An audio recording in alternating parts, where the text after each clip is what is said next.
Hey, good evening. It's me again, Brody McLeod, with another one of my Wastecast videos. Tonight, I want to talk a bit about your party, the new political kind of conglomerate which has been formed by Jeremy Corbyn and Zara Sultana in response to the atrocious negligence and flouting of international law of the Israeli government, resulting in starvation and famine of over 1 million children and the deaths of what probably is into six figures now, quite reasonably to assume. It's probably one of the worst humanitarian crises outside of Sudan that's happened in a long time, and in terms of its foreign policy decisions, it's really quite atrocious. I don't believe in the political system in the UK. I don't think that for decades, like in the days of Arthur Scargill, it really did matter who you voted for, and local politics and trade unions in like the 60s and the 70s, before we had a kind of global interdependent economic financial system and advanced space weapon programs, and I don't know, sort of things like Echelon and RAF Menwith Hill. I think that Thatcher and Reagan really ramped things up, and the interdependent nature of global foreign policy and international relations, which I know nothing about, in terms of my education formally, but I've read enough about to know a little bit about. And I just think that as politicians, everybody at Westminster knows that there is kind of like a glass ceiling. There's a line. They don't cross those lines. They don't breach the kind of lobbying power and the interests of those unelected officials who work behind the scenes. They're not on the TV. No one knows their name. No one knows where they live. Some of them might not even be particularly wealthy, but just well endowed with influence and political power. And these people, I believe, not in a conspiratorial kind of way, but in just a sort of pragmatic, rational way, there must be huge amounts of classified infrastructure, which, has to get balanced somewhere in the budget. It's probably hidden in the national debt. Don't know how big the UK national debt is. The US is like 37 trillion. Ours is loads at the moment, the deficit. And these are the people who own the government. The government owns the banks, but the banks kind of own the government. Central banks and intraday clearing and central bank digital currency, whether that kind of is happening buoyantly or not, all have direct relations on people's political decisions. Like, does anyone remember David Nutt? David Nutt was employed to test drugs like cocaine and cannabis and ecstasy, and he did his job in Bristol. And like, I remember almost signing up to it for myself. You can get paid to smoke some weed. What a great job to do. And in like the noughties, and what did they do? That he came out and said coke and ease and weed were totally safe and they should be taxed and regulated. And for better sound, they should be taxed and regulated. And they just sacked him for it, and they never took any notice of it because the lobbying power for the narcotics industry is enormous. It's the same with the fiat-based currency and the debt-based monetary system. It does crop up from some sort of backbench kind of voteless wonders who mention it. It's like the biggest political issue that affects everything and everyone. A debt-based financial system, fiat currency and fractional reserve banking is totally unsustainable, and there's nothing that anybody can really do about that because they're so powerful. And there are some things politicians don't talk about.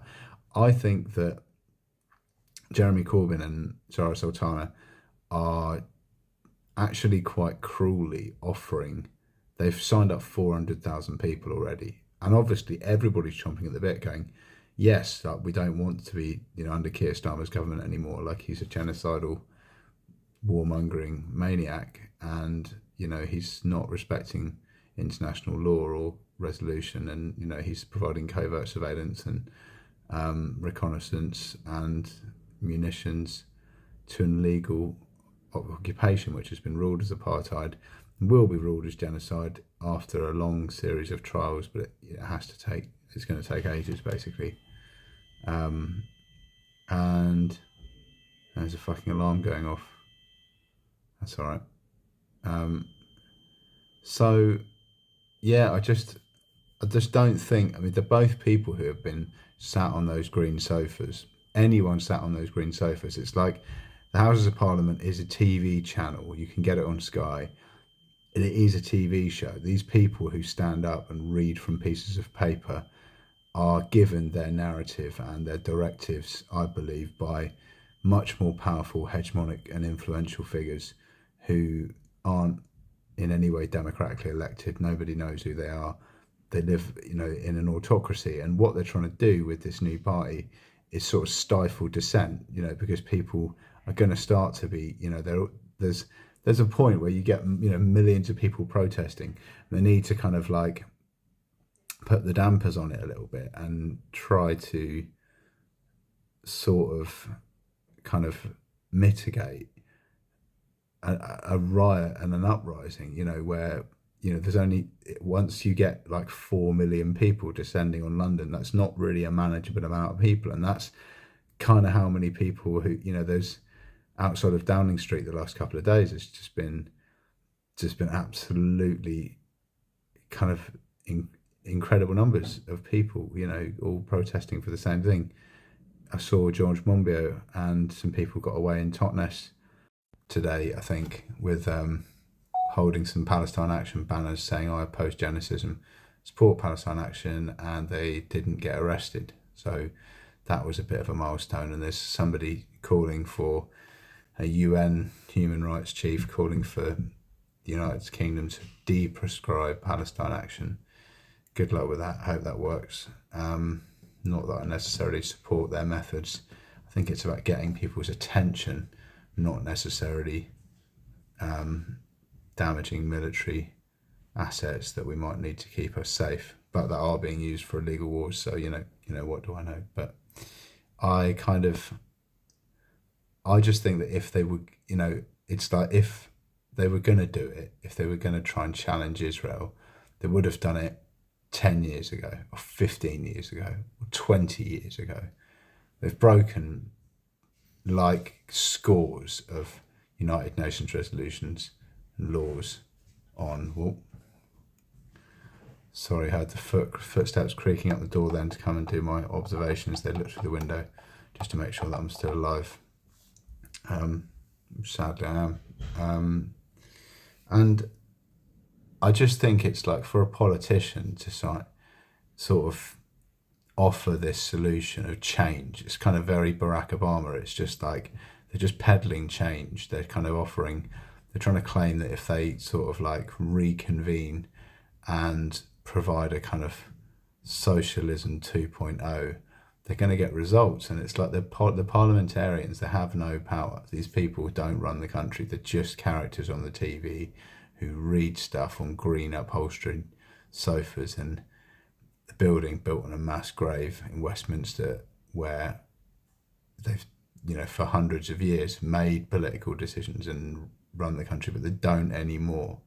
Like there's too much other contraindicative, incredibly complex, highly technologically classified, and like stuff that civilians can't vote about. You couldn't vote in the monster raving loony party. They wouldn't let it happen. Do you know what I mean? It's like the shit that like even the Prime Minister doesn't know about that exists. And not that I know anything about that, but like that's kind of a bit of a ridiculous assumption, but I just like it must do. Do you know what I mean? Like the Foo Fighters, the band, the Foo Fighters. If you read the inlay booklet from their first album, the term Foo Fighters comes from the Second World War declassified papers, where there were these dogfights with these super manoeuvrable craft. Wait a second, back into video, you get slightly better audio. My dribbling voice then. Yes, there's these super manoeuvrable craft, and they were like lit up, and they didn't know how to. They were outgunned and outmaneuvered and out everything, and when the papers were declassified from the RAF and the Allied forces after the Second World War, after 50 years, they had this code name, Foo Fighters, and loads of eyewitness accounts from aviation pilots, for these super maneuverable craft. And it's like, if someone put a gun to my head and said to me, you've got to get the right answer here, does anti-gravity technology exist? Is it no, yes, or maybe? I don't think if my life depended on it, I would say no. You know what I mean? It's kind of like the elephant in the room. Like, they never talk about, when people form opinions on political situations and geopolitics and wars. I'm not trying to in any way stick up for Israel or suggest that there might be something, unseen going on that we don't know about that can in any way justify the starvation of 1 million children. But what I'm saying is that, like, the weapons of mass destruction in Iraq and Afghanistan, what happened with 9/11 and the Twin Towers. Some fucked up shit went on in 9/11 in the Twin Towers, but most people in the alternative media are all just counterintelligence assets who are just designed to make sure that nobody does come across any genuine classified information and keep on making them think that the Queen hatched out of an egg in Balmoral Castle and, is addicted to adrenochrome. And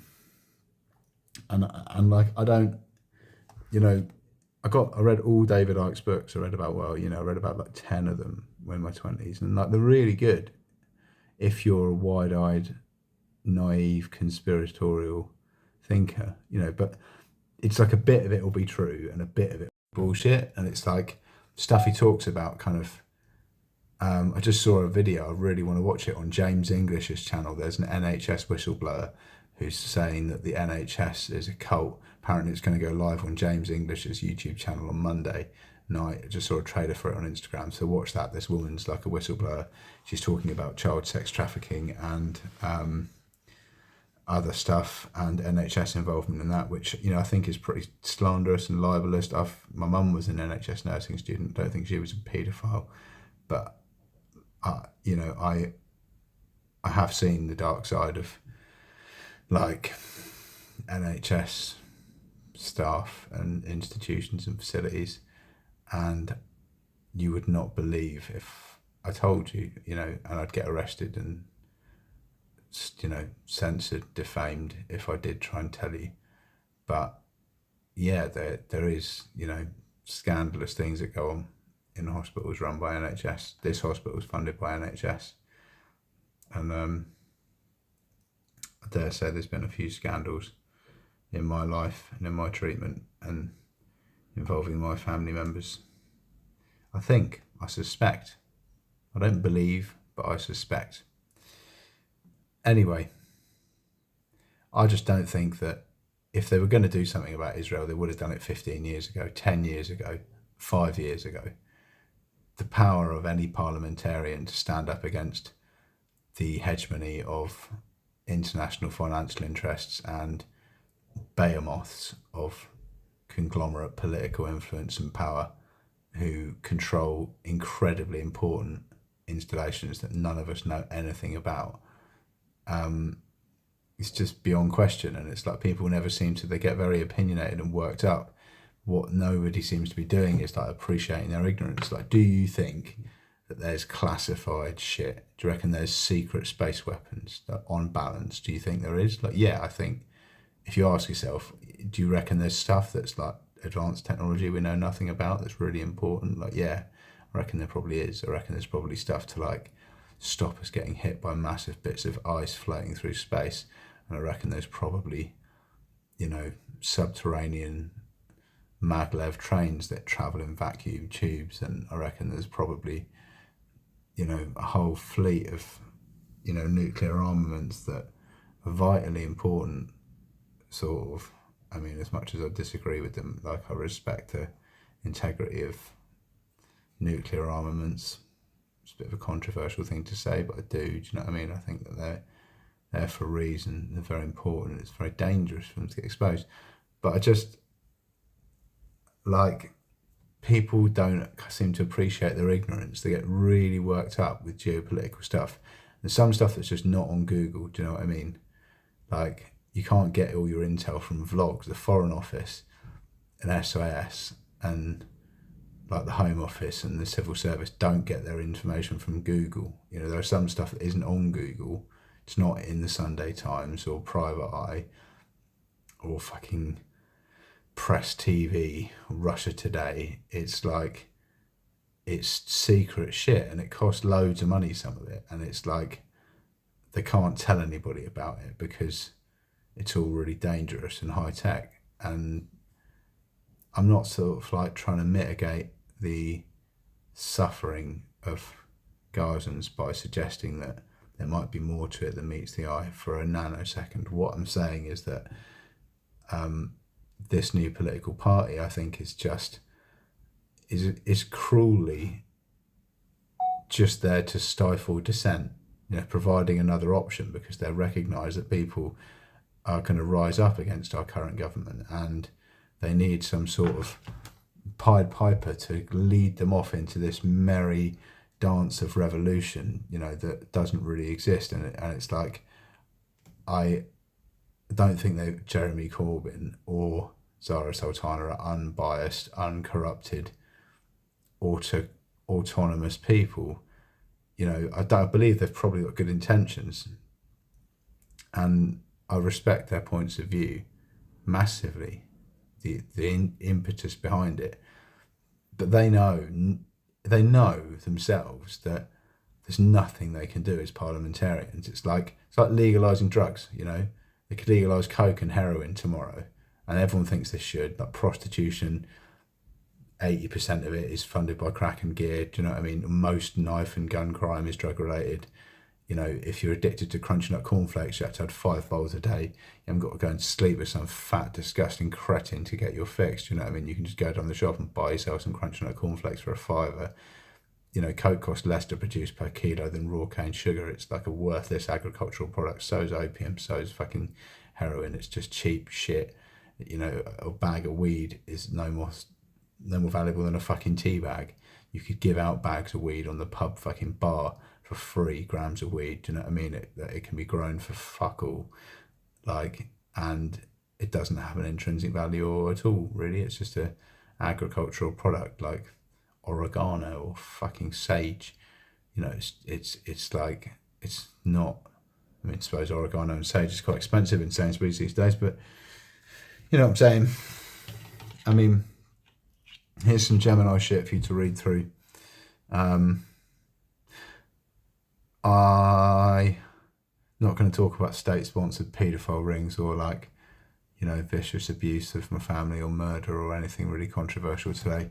But sorry, Alexei Sale, if that finds you a little bit erring on the side of absurdity.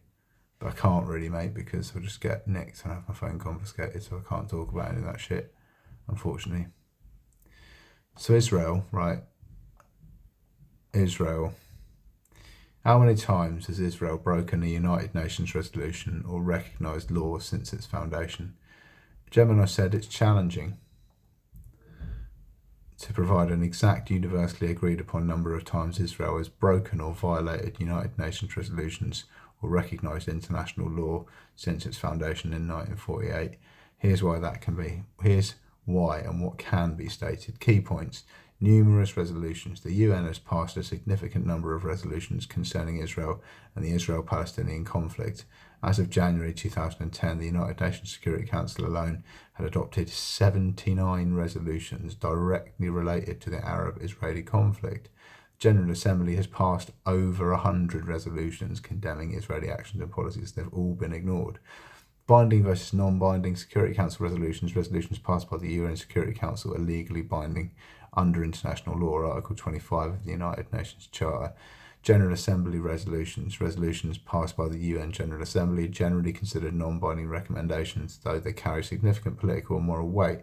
However, some arguments exist that certain General Assembly resolutions, like Resolution 194 on the right of return for Palestinian refugees, were implicitly accepted by Israel upon its admission to the UN.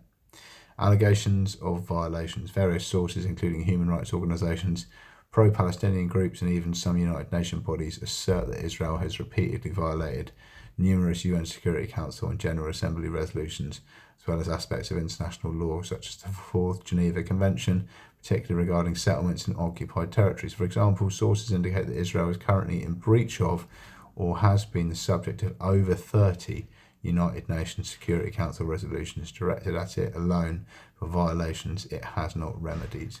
Specific examples cited include the refusal to allow Palestinian refugees the right to return, the UNGA Resolution 194, the continued expansion of settlements in occupied territories considered illegal under international law and condemned by various UNSC resolutions like 446, and actions related to the status of Jerusalem, differing interpretations. Interpretation of resolutions and whether certain actions constitute a violation can be a source of dispute. Israel often argues that its actions are necessary for security, or that certain resolutions are based or do not accurately reflect the complexities of the situation. US vetoes. The United States, a very unique position on the UN Security Council in the United States, the permanent member of the Security Council, has frequently used its veto power to block resolutions critical of Israel, which has prevented many resolutions from actually passing. This impacts the number of condemnations that become binding Security Council resolutions, but not necessarily the underlying alleged violations. In summary, while there isn't a definitive, universally agreed upon number of times that Israel has broken a UN resolution or recognised the law, it's widely asserted by many sources that Israel has failed to comply with numerous UN resolutions, particularly those from the Security Council, which are legally binding, and General Assembly resolutions, as well as provisions of international law, especially concerning the occupation of Palestinian territories and the treatment of Palestinians. Estimates regarding Security Council resolutions run into the dozens. So I don't know if this dude's related to me, right? There was a guy,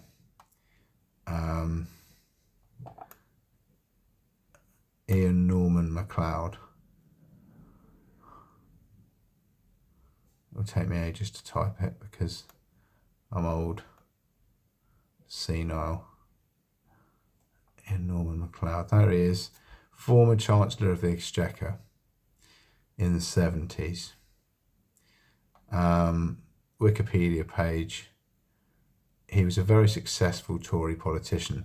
He had a brother called Roderick MacLeod who went to school in Songor in Eldoret in Kenya, which is where my father, Diortha MacLeod, went to school. He was married to a lady called Evelyn. My grandma was called Evelyn, but I don't think this is my grandfather. It's just a coincidence that Evelyn has a son called Torquil. I've got an uncle called Torquil.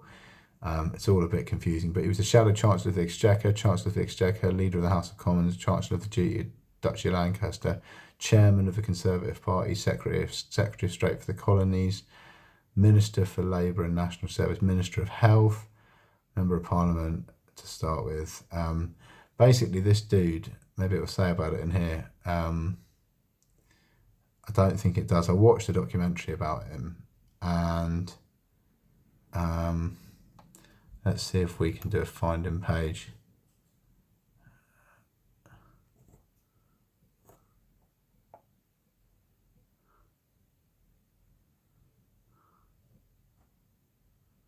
So on January the 17th, MacLeod published a candid account on the 1963 party leadership contest, claiming that it was a conspiracy by an Etonian magic circle. MacLeod's article was written as a review in a book by Randolph Churchill, which he described as Mr. Macmillan's trailer for the screenplay of his memoirs. In his posthumously published book, The Art of Memory, April 1982, Butler wrote that every word of the Spectator article is true. Ian Gilmore also suggests that Dilhorne's refusal to speak out against MacLeod in January 1964, when MacLeod's credibility was at a low ebb, strong evidence that Dilhorne knew his figures to be suspect. So, right, this guy basically just came out, and he said that there was this shadowy puppet master controlling the whole of Westminster. He was a successful Tory politician. I'm not a fucking Tory, and I don't know if I'm related to this guy. Apparently his brother Roderick went to the same school as mine, and all the MacLeods out in Kenya were quite a big diaspora. They're like all mates with the royal family. There's like pictures of them together and all that sort of shit. Queen Elizabeth II was out in Kenya on holiday when she became queen. She flew out there and returned as queen after her father sadly passed during the holiday. But the Kenyan diaspora and my grandparents and stuff were all quite a close-knit community. I don't know if I'm related to Ian Norman MacLeod. I do look a bit like him. I've got a receding hairline, and I might be a self-serving supine conspiratorial bastard as well. But basically this guy's career went down the pan and he died sort of suddenly. He got rushed to hospital with a freak stomach complaint into an NHS hospital, and then he just got sort of bumped off after he tried to say that the Magic Circle was controlling Westminster. Now, the Magic Circle is a performance artist guild, right? So it's like David Copperfield and David Blaine and like pulling fucking doves out of your sleeves, and like it's not the, you know, the Bavarian Illuminati or, you know, some sort of like neo-Nazi SS Reich Generation X that bought the government. But it is like, I think everyone at Westminster knows what he was trying to say, and his career just went kaput and he died as soon as he started saying that. He was really successful, and then he started trying to say this is all bent, Westminster's bent as an iron bob note, and people sort of took him seriously. But the Magic Circle is like Paul Daniels, you know, like it's not what he was talking about. But I think there's a lot of people who know really what he was talking about, and that hasn't changed since, you know, decades ago. People in British Parliament are just TV characters. They don't make their own decisions for themselves. They don't have any power. They have a little bit of power. They have a little bit of like influence, you know, building council car parks and like, my fucking light's gone off.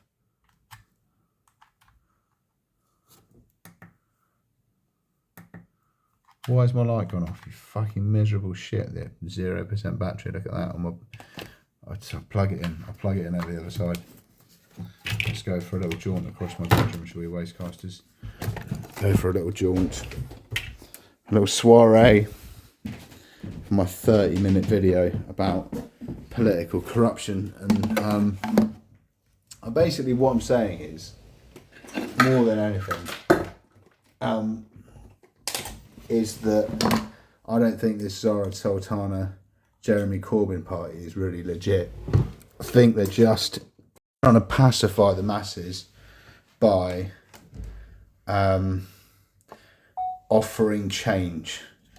It's Barack Obama's favourite word, and it's every politician's favourite policy. It's just, I'm going to give you an alternative. Here's an autocratic state that's oppressing you and repressing you and has a terrible foreign policy infraction. And what I'm going to do is I'm going to say, oh, here is your new alternative. Here's your revolution. Here's your change. Here's your change. You know what I mean? And it doesn't kind of, it's just bullshit. They're not like, I don't know, they're just people that have come out of the system, and I totally applaud their sentiments, but they know, both of them, how Westminster works, and they're not going to be able to challenge the policy on Israel, because if they were going to challenge a policy on Israel, they would have done it 5 years ago, they would have done it 10 years ago. Do you know what I mean? Like, it's been a fuckery since its inception, basically. I'm not in any way anti-Semitic, and I don't want to talk about the Jewish diaspora, who many of themselves are out flooding the streets in protest against genocide in Palestine, you know. And saw a great video of George Galloway stood outside an Iranian synagogue and was promoting the kind of multicultural, ethical bonds between the Jewish community living in Iran, who live peacefully and integrated in a multicultural way with the Iranian society. And they don't put that on the BBC. They don't want people to think that Iran is like largely peaceful, hasn't invaded in another country since the 1800s, and by all accounts doesn't have nuclear weapons either, you know, but or never did. They cooperated with the IAEA, or maybe they didn't, I don't know. I'm not going to waffle about stuff I don't know much about. second bit of this Gemini thing I wrote is about the deep state. So who are these people that really run the UK? Some people use the term deep state. The deep state is a bit of a generic term, but I asked, what is the deep state in the UK? How does it manage domestic infrastructure, classified apertures and installations, and how does it exert control over the influence of the political parliamentary system? Also, would it be reasonable to assume that organisations possessing bonds and responsibility for national government debt to potentially influence political campaigns, autonomy, or manipulate politicians? It's said the concept of a deep state is a contentious one, and its application to the UK, like other democracies, is largely debated. It's often used to refer to the idea of an unelected elite or network within government institutions that operates independently of and sometimes in opposition to the elected political leadership. Deep state in the UK. The UK context, when politicians or commentators refer to a deep state, they're most often alluding to the civil service. I don't think that's right, actually. That's not what I'm pertaining to. I'm not talking about civil service specifically, although I'm sure some of them are involved in political manufacture and management. What it's often perceived to be permanent bureaucracy. Unlike elected politicians who come and go with election cycles, civil servants are permanent, impartial and professional administrators who advise ministers, implement government policy, run public services. They possess significant institutional knowledge and experience, influence through expertise and longevity. Their long tenure and deep understanding of government machinery can give them considerable influence over policy development and implementation. This influence is not inherently sinister. It's a fundamental part of how modern governments function. Allegations of bias or obstruction. The deep state narrative often emerges when there's a perception that the permanent bureaucracy is resisting or undermining the agenda of an elected government. For example, former Prime Minister Liz Truss and her supporters suggested that elements within the Treasury, the Bank of England and the Office of Budget Responsibility acted as a deep state to derail her economic plans. My light's falling off. This often stems from the tension between political ambition and the practical results established in procedural governance. How it manages domestic infrastructure, classified apertures and installations. If we consider the deep state to be synonymous with the permanent bureaucracy and associated institutions like intelligence agencies, then their role in managing these areas is through their official functions. Domestic infrastructure, government departments, e.g. the Department for Transport, Department for Energy Security and Net Zero, and their executive agencies, e.g. National Highways Environment Agency, along with regulators, are responsible for the planning, oversight and sometimes direct management of national infrastructure. Civil servants within these bodies lead political development, procurement, project management and regulatory enforcement.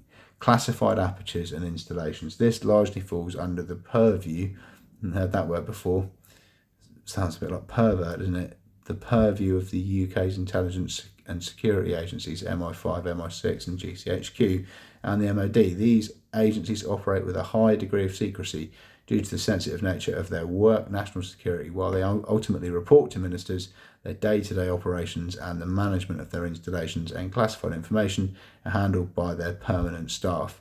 They're subject to oversight bodies, but their specific methods and locations are highly protected. And that really is the elephant in the room. It's like how it exerts control over and influences the political parliamentary system. Again, if deep state refers to the permanent bureaucracy, policy advice, for example, could be affected. Civil servants provide ministers with advice on policy options, feasibility risks and legal implications. This advice, based on their expertise and experience, can significantly shape ministerial decisions. Drafting legislation. They're heavily involved in drafting legislation and explaining its practical consequences, which can influence on how laws are shaped and enacted.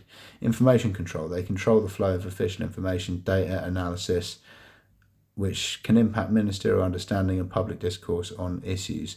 Implementation. The way policies are implemented can significantly alter their real-world impact. Civil servants are responsible for this implementation, and their approach can influence the success or failure of government initiatives. Continuity and institutional memory. As governments change, civil servants provide continuity and institutional memory, which can sometimes temper radical policy shifts or introduce friction if new governments attempt to deviate significantly from the established practices. Speaking truth to power. Core principle of the civil service is to speak truth to power. I wish that were true, meaning that they are expected to provide ministers with frank and unbiased advice, even if it's unwelcome. This can be interpreted by some as obstruction, but by others as essential for good governance. It's important to distinguish between legitimate bureaucratic influence and conspiratorial notion of a deep state actively subverting democracy, which is, you don't have to call it the deep state, it might be the wrong terminology, but that is what happens, is that democracy is subverted and they just put money into a pot, decide who's going to dish it out, and the people with the money control all of the decisions that are made, and the politicians make it look like we vote them all in, and they hash it all out amongst themselves with their bits of A4 paper in front of their microphones and their green upholstery, and we all fucking buy it like fucking dribbling subservient proles who live in an autocratic, expansionist military regime. But while servants certainly wield influence, their roles are generally defined by impartiality and serving the elected government of the day. Now here's a bit: influencing of organisations possessing bonds and responsibility for national government debt. It's entirely reasonable to assume, Gemini says, that organisations possessing significant holdings of national government debt can, and often do, exert influence on political campaigns and manipulate politicians. This influence typically operates through several channels. Financial market influence: large holders of government bonds, for example institutional investors, pension funds, central banks and sovereign wealth funds, are key players in the financial markets. They lose confidence in the government's economic policies. They can sell the bonds, which will drive down bond prices and increases the yield interest rate the government has to offer to attract new buyers. Higher interest rates mean higher borrowing costs for the government, which can severely constrain its ability to fund public services or pursue certain policies that got them right by the testes. Demand higher yields, even without selling. Their collective demand for higher returns can force the government to pay more to borrow, impacting the national budget. Impact currency: loss of confidence can also lead to depreciation of the national currency, making imports more expensive and potentially triggering inflation. Lobbying and advocacy: these organisations have significant financial resources and often engage in direct lobbying of politicians and political parties. They advocate for policies that protect their investments, such as financial discipline, low inflation and stable economic environments. Investment decisions: their decisions on where to invest or disinvest can have massive economic consequences, creating pressure on governments to adopt policies favourable to their interests, which generally align with the state of Israel, don't they? For example, if a major investment firm decides to pull out of a country due to perceived political instability or unfavourable policies, it can trigger a domino effect. Media influence: large financial institutions often have significant influence. Sorry, I've got a token vape, I've got a dry mouth. They have significant influence over economic narratives in the media, though analysis, economists and sponsored content which can shape public opinion and pressure politicians. Think tanks and academia: they may fund or support think tanks and academic research that promote economic ideologies favourable to their investment strategies. Things like Demos and Common Purpose, not very good corporate social responsibility footprint, those guys apparently. Revolving door: there's often a revolving door between senior politicians in these financial institutions and government roles, creating networks of influence, shared perspective. Manipulation of politicians: while direct manipulation might sound conspiratorial, the influence described above can certainly lead to politicians adjusting their policies or campaigns to appease bondholders and financial markets. This isn't necessarily a clandestine plot, but rather a pragmatic response to the economic realities of a globally interconnected financial system. Governments need to borrow money, and if the terms of the borrowing becomes too onerous, it impacts their ability to govern. Therefore, maintaining market confidence becomes a critical objective, and this often means aligning policies with the preference of major creditors. In essence, the power of large bondholders isn't about secret control, but about their immense economic leverage and the direct impact their actions can have on a nation's financial stability. Politicians are acutely aware of this, and it inevitably changes their decision making. I'd say support Zara Sultana and Jeremy Corbyn, even if they are kind of using vernacular that's a little bit risque, because they're trying to save the world, do the right thing, but they know they're full of shit, basically, in the nicest possible way. They know they're parliamentarians and how the system works, and I don't think they're just offering people a kind of a menu option that doesn't make them be sick in their mouth when they read it. because in a minute somebody's just going to smash up the Houses of Parliament and 10 Downing Street and sort of, turn up with a load of C4 in a drone and just kind of like be like, you are warmongering fuckers, stop it right now, stop it immediately, these children are starving, we're seeing it on our phones and we're not happy, you can't even slightly support this. And that's going to turn into, the London riots of 2011. They don't want to have that. So they've got this kind of like manufactured kind of, like a bit of a white saviour. Not a white saviour. Like, a Pied Piper is the better option. It's got nothing to do with race. But I just mean that people who are supporting them, it's like the best worst option, but these two people are well indoctrinated, endowed, initiated, entrenched politicians who work at Westminster Abbey for the British government on a TV show that have no power. And whatever they tell you about their ability to be able to stand up to the government and, kind of get them to change tack, it's just like they've been trying, they've wanted to. It's a bit like legalising cocaine. It's like they've wanted to for years and years and years, but for the people that make €800 million a week in Europe, they don't stand up in Westminster and say, let's make coke 25 quid a kilo and see if there isn't complete financial degradation in the whole of London with a sort of a black market economy that lubricates probably next to data. It's probably worth more than Brent crude, I'd say, the narcotics industry. Do you know what I mean? And and we all like a nice line of coke, don't we? And an E every now and again and a joint. And people who sell it don't want the price to go down, so they never bring it up in the Houses of Parliament. And the people who create all of our currency don't want to stop being able to create money out of thin air that we've got to go and work for the rest of our lives to pay back, because it means they won't control the world. And the sort of postulation about the Trilateral Commission and the Council on Foreign Relations and the Bank of International Settlements and the World Bank and the IMF. World Bank and the IMF, hasn't worked. Everyone owes money to the IMF. They just fucked everybody with predatory lending and credit expansion. And anyway, I feel like shit today. I went for a walk on the beach and a coffee, and we didn't go for a walk on the beach and a coffee. We just sat in a bus shelter, had a load of fags, and then went and sat at the coffee shop. They wouldn't buy us any coffees because they'd forgotten the card, so we just had loads more fags. Then we went and sat in another shelter on the grounds, had a load more fags. Then we sat on a bench, had a load more fags, and we came home. It was just 4 fag breaks. And my brother's been out on the piss last night bowling, so he's not picking up his phone and texting me back. And I've just made a 43-minute screen recording of myself.